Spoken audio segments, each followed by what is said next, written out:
আজকে মিষ্টি মুখ করে তোমাদের সামনে মিষ্টি মিষ্টি লোকে আবার ফিরে আসছি। তো দেখো সেই রেড কালারের শাড়ি পরে কিন্তু তোমাদের সামনে চলে এসেছি।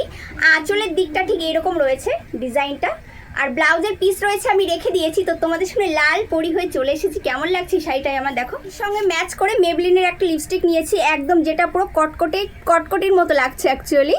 রেড হয়ে গেছে, তো এর উপর দিয়ে আমি ব্ল্যাক কালার অমরে করে পরবো, তাহলে পুরো সেটই চলে আসবে, একদম পুরো সেট হয়ে যাবে। পুরো কমপ্লিট হয়ে গেছে। এবার মেরুন কালারের টিপ পরে নিচ্ছি, যেটা কিন্তু আমার মায়ের টিপের পাতার থেকে আমি একটু নিয়েছি, মানে মা কিনলে আমার হয়ে যায়। ওয়াও সুন্দর লাগবে পরলে পরে।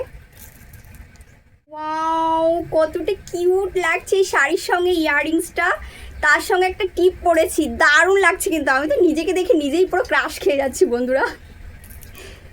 আমি কিন্তু সবসময় ন্যাচারাল মেকআপ করার চেষ্টা করি, মানে মুখে একগাদা মেকআপ ঠুসে তারপরে একটু কাজল, মানে আমি কাজল অ্যাপ্লাই করতেই পারি না ঠিকঠাক মতো, কারণ খুব অ্যালার্জির সমস্যা। আর চোখে অ্যালার্জি, মানে যাদের চোখে অ্যালার্জি হয় তারা তো জানবে কতটা কষ্ট হয়।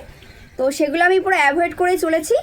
আর এই শাড়িটাতে আমার ভীষণ পছন্দ হয়েছে, বাট ব্লাউজের জন্য একটু ডাউনে পড়ে গেছে। যাই হোক, নেক্সট টাইম আবার সুন্দর করে সেজে গুজে তোমাদের সামনে এই লুকে আসবো। তো চলো এখন ভিডিও করতে যাওয়া যাক, তাই না?